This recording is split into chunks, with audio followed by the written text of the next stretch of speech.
Yo, hey guys, what is up? It's JJ Tech here, back again for another video, and today we're going to be comparing the iPhone XR to the brand new iPhone SE 2020. So the reason I'm comparing the iPhone XR to the brand new iPhone SE 2020, because as you know, the iPhone XR right now is basically less than 500 bucks, a little bit over 500 bucks if you buy it directly from Apple. But if you go somewhere like Amazon, eBay, a third-party seller, you can find this for less than 500 bucks. So I thought that it would be really good to compare a $400 iPhone SE to the iPhone XR, which once cost 750 bucks. So I'm going to be splitting it down into categories. I'm going to start off with specs, the camera, and then the overall design. So those are the three main categories that I'm going to go for. I know I'm missing a lot of other stuff, but those are basically the three important things that you need to know about these phones. So I'm going to start off with design first. And design, it's obviously your personal opinion, but in my opinion, I kind of like the iPhone XR design a little bit better. But as you know, their design is basically identical. Literally the only difference on the back is that the iPhone XR camera is actually in a vertical position, as of the iPhone SE that's actually in more of a horizontal position for the flash. So obviously from the back, that's pretty much the only difference that I see. And for all of you Apple fans out there that do know iPhones, you do know that the brand new iPhone SE actually moved the Apple logo from this location to the middle, just like the brand new iPhone 11.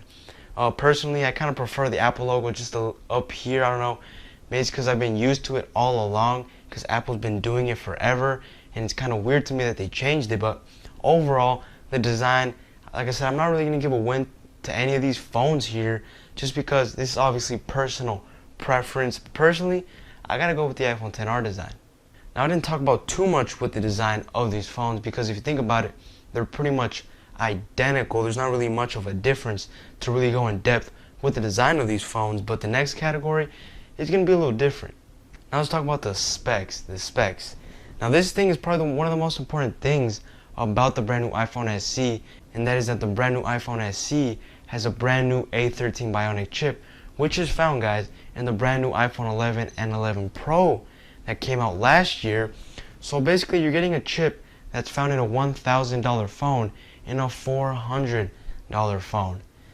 Now the iPhone XR, on the other hand, obviously this phone is a year old at this point, so obviously it has last year's chip, which is an A12 Bionic chip, which is by no means a slouch.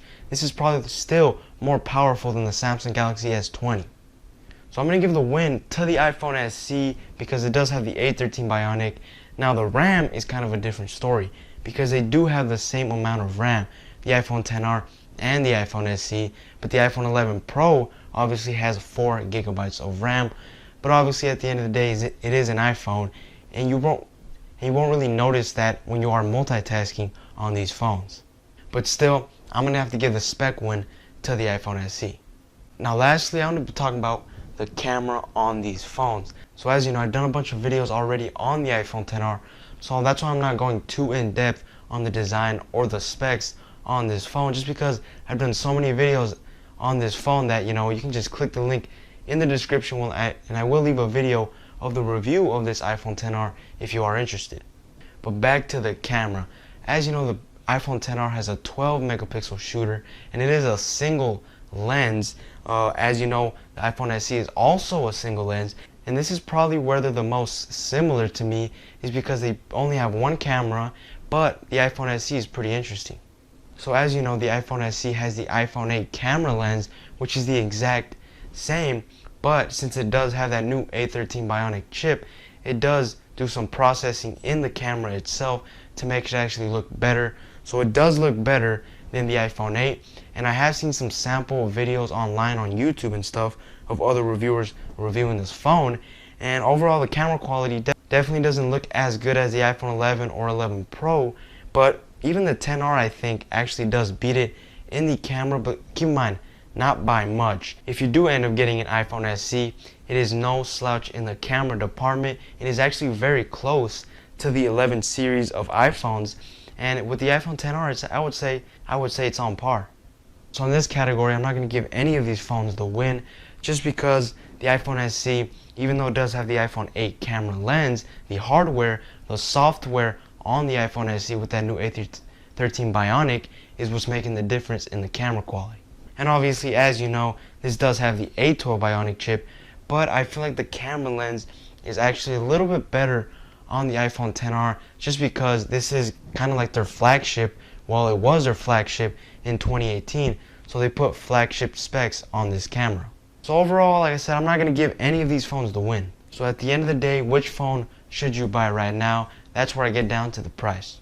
Now obviously, as you know, the iPhone SE starts at $399, and you can get a 128GB model for 50 bucks more. And if you want a 256, you're gonna have to step up with $100 more. So overall, it's gonna be costing you around $400, $450 if you do go for that 128GB. And like I said, that iPhone SE is extremely powerful for the money. Now on the other hand, the iPhone XR, even though it's not new anymore, it is about a year old at this point, you gotta keep in mind that design of the iPhone XR compared to the iPhone SE is just so much better in my opinion, just because this is gonna last longer. Like I said, the design doesn't look as dated as the iPhone SE. Obviously, Apple was just using recycled parts from the iPhone 8, and this phone right here actually has a much better design in my opinion. The camera is just a little bit better. Now the video, that's actually pretty equal because, as you know, iPhones have pretty much the best video quality on any phone, period.